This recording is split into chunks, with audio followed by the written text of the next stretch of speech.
Salve galera do bem, eu sou Gisele Silva Rumim e finalmente vamos começar a leitura dos capítulos de Frankenstein de Mary Shelley e hoje vamos ler o capítulo 1. Hoje nós vamos conhecer um pouco do Victor, sua família e de Elizabeth. Vamos lá? Sem mais delongas, vamos a essa leitura. Capítulo 1. Sou genebrino de nascimento e minha família é uma das mais ilustres do país. Meus ancestrais, durante muito tempo, haviam sido conselheiros e altos servidores do Estado, tendo meu pai até mesmo desempenhado várias funções públicas que lhe proporcionaram uma grande reputação. Era respeitado por quantos o conheceram, graças à sua integridade e dedicação à causa pública. Assim, passara sua mocidade ocupado com os negócios ligados à administração de seu país. Diversas circunstâncias daí resultantes impediram que se casasse cedo e somente no fim da vida veio a contrair matrimônio, tornando-se pai de família. Como certas condições ligadas ao seu casamento dão-lhe a medida do caráter, não posso deixar de descrevê-las. Um dos seus mais íntimos amigos era um comerciante que, de abastado proprietário, fora arrastado à miséria pelas contingências da vida. Esse homem, de nome Belfort, era de natureza orgulhosa e altiva o bastante para não poder suportar uma vida de miséria e esquecimento no mesmo país onde anteriormente se distinguira por sua posição e riqueza. Tendo liquidado suas dívidas tão honrosamente quanto possível, mudara-se com sua filha para a cidade de Lucerna, onde passou a viver ignorado e desolado. Meu pai estimava Belfort com devoção e sentiu profundamente a partida do amigo em circunstâncias tão penosas, não lhe perdoando o falso orgulho que o levava a uma conduta pouco condizente com a afeição que os unia. Não demorou a procurá-lo, portanto, na esperança de persuadi-lo a recomeçar a vida, para o que dispunha a lhe dar todo o apoio financeiro e fazer valer sua influência. Mas a obstinação de Belfort levava-o a adotar medidas eficientes para não ser encontrado, daí resultando que já haviam se passado 10 meses antes que meu pai descobrisse onde morava. Eufórico, não tardou em visitar o amigo em uma casa situada numa rua modesta, perto de Reus. Ao chegar lá, porém, deparou-se com miséria e desespero. Da sua bancarrota não restaram a Belfort senão uns parcos recursos que ele foi consumindo com o sustento, durante os meses em que alimentava a esperança de conseguir um emprego respeitável numa empresa comercial. Sua inatividade durante esse período, dando-lhe tempo para meditar sobre sua desdita, serviu tão somente para agravar-lhe os pesares. Ao cabo de 3 meses ele jazia enfermo, combalido, incapaz de qualquer esforço de recuperação. Sua filha tratara-o com maior dedicação, embora desesperada com o agravamento contínuo da situação, vendo as minguadas economias se esvaírem dia a dia. Caroline Belfort, todavia, era dotada de grande força de caráter e, reunindo toda sua coragem, encarou a adversidade, começando a realizar pequenos trabalhos, um artesanato de palha, o que, de um modo ou de outro, sempre lhe proporcionava algum dinheiro para prover, ainda que precariamente, a subsistência de ambos. Vários meses transcorreram nessas dificuldades sem que o pai melhorasse, e ela empregava a maior parte do tempo cuidando dele. Ao fim do 10º mês, o pai morria-lhe nos braços. O golpe abateu-a duramente, deixando-a prostrada diante do ataúde paterno, chorando amargamente. Essa foi a situação que meu pai encontrou ao entrar na modesta residência. Mas, para a moça, ele foi um espírito protetor enviado dos céus. Depois que enterrou o amigo, tomou-a a seus cuidados e trouxe-a para Genebra, deixando-a sob a guarda de parentes. 2 anos depois, Caroline tornou-se sua esposa. A grande diferença de idade entre meus pais serviu para uni-los ainda mais, num afeto tranquilo. Havia um determinado senso de justiça no caráter do meu pai, que lhe impunha a necessidade de plena identidade com o objeto amado. Era algo que provinha de resquícios de um amor frustrado, de tempos idos, quando sofrera muito ao verificar tardiamente que a mulher que amara era indigna de sua afeição. Do confronto entre o ultraje do passado e a virtude do presente, nascera-lhe um sentimento de gratidão, base da adoração que passara a substituir os arroubos de um amor desenfreado de sua mocidade.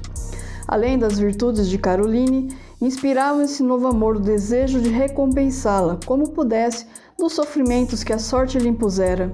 Ele não poupava esforços para satisfazê-la nos mínimos detalhes, tratando-a com o carinho com que o jardineiro cuida de uma flor exótica. A saúde dela e sua tranquilidade de espírito tinham, entretanto, sido abaladas pelas provações passadas. Assim, durante os 2 anos que precederam o casamento, meu pai foi, pouco a pouco, desobrigando-se de suas funções públicas de modo a poderem, logo após a união, buscar o ameno clima da Itália, como de fato aconteceu, a fim de que a mudança de ambiente e os atrativos de uma excursão pudessem restaurar as forças e a vitalidade da jovem. Da Itália foram até a Alemanha e a França. Eu, seu primogênito, nasci em Nápoles, acompanhando-os em criança nas viagens. Durante anos não tiveram outro filho. As carícias de minha mãe e o sorriso bem-aventurado de meu pai, ao contemplar-me, são minhas recordações mais remotas. Eu era seu enlevo, ídolo e, mais do que isso, seu filho, a frágil e inocente criatura que o céu lhes dera para que a educassem para o bem e cuja sorte futura, para a felicidade ou para a desgraça, ia depender da maneira pela qual me orientassem. Graças a essa consciência de suas obrigações para com o ser a quem tinham dado a vida, aliada à ternura de ambos, pode-se imaginar que a suavidade com que me eram dadas a cada passo lições de paciência, de bondade e de firmeza de caráter, fazia os meus dias tranquilos e felizes. Por longo tempo representei para eles o único cuidado. Minha mãe tinha o desejo de ter uma filha, mas eu continuava sendo o único filho. Quando eu tinha uns 5 anos de idade, durante uma excursão pela Itália, passamos uma semana às margens do Largo de Como. A natural bondade dos dois, mais uma vez, os levara a visitar as choupanas dos menos afortunados, para levar-lhes um gesto, uma palavra, um consolo. Para minha mãe, isso era mais que um dever. Acudir os aflitos era sua maneira de agradecer pela serenidade atual e pela distância que a separava dos dias de aflição em Lucerna. Por ocasião de um desses passeios, o casal teve sua atenção atraída pelo aspecto desolador de um casebre no recanto de um vale, à frente do qual um bando de crianças maltrapilhas parecia o reflexo da penúria em seu interior. Um dia, quando meu pai viajara sozinho a Milão, minha mãe, levando-me em sua companhia, foi visitar o casebre. Ali encontrou um camponês e sua mulher, em estado de completa miséria, distribuindo uma minguada refeição entre 5 crianças famintas. Entre estas havia uma que atraiu particularmente a atenção de minha mãe. Parecia ser de outra estirpe. As 4 possuíam olhos escuros e tinham aspecto vulgar. A quinta, porém, era delicada e muito clara. Seus cabelos eram de um ouro refulgente que, apesar das vestes miseráveis, parecia encimar-lhe a cabeça com uma coroa. A fronte era ampla e bem moldada, os olhos azuis e límpidos, enquanto os lábios e as feições exprimiam tanta doçura e sensibilidade que ninguém podia contemplá-la sem imaginá-la como enviada dos céus.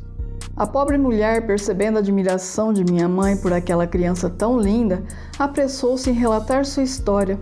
A menina não era sua filha, mas de um nobre de Milão. A mãe era alemã e morrera ao dar à luz. A criança fora confiada ao casal de campônios para que a criassem. Naquela ocasião, a situação deles era melhor. Não fazia muito tempo que tinham se casado e o primeiro filho nascera-lhes havia pouco. O pai da menina era um desses italianos educados na tradição dos antigos Schiavini, Ognor Fremente, escravos ávidos de honra, um dentre tantos devotados de corpo e alma à libertação da pátria. Fora vitimado por seu ideal, ignorava-se se ainda vivia ou se definhava em algum calabouço nos confins da Áustria. Seus bens tinham sido confiscados e deixara a filha na orfandade e na miséria. A menina continuava, entretanto, morando com seus pais de criação, naquele ambiente miserável, onde florescia como uma rosa entre raminhos silvestres. Quando meu pai voltou de Milão, encontrou brincando comigo na entrada de nossa vila uma pequenina fada dos bosques, que parecia inundar de luz o ambiente. Depois de esclarecida sua presença, minha mãe, com o assentimento de meu pai, convenceu o casal de camponeses a confiar a menina à sua guarda. Eles estimavam a criança como sua própria filha.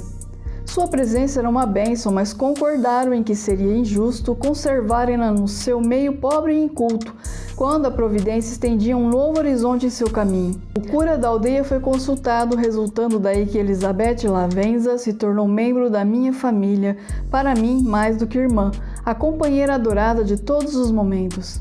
Quem poderia deixar de amar Elizabeth? A quase reverente devoção que todos lhes dispensavam eram para mim um motivo de orgulho. Na véspera do dia que ingressou em nosso lar, minha mãe anunciara em tom de brincadeira: "Tenho um presente para o meu Victor, vou lhe dar amanhã." Quando no dia seguinte ela me apresentou Elizabeth, eu interpretei literalmente suas palavras. Passei a olhar Elizabeth como se fossem exclusivamente meus, uma coisa minha que eu teria de amar e proteger minuto a minuto. Os elogios e agrados que lhe faziam eu os recebia como se fossem exclusivamente meus. Tratávamos-nos familiarmente por primo e prima. Nenhuma palavra poderia exprimir o que sentimos. Elizabeth deveria ser somente minha até a morte. Então é isso, pessoal. Eu agradeço imensamente a todos que estão acompanhando as leituras. Um super beijo e até a próxima!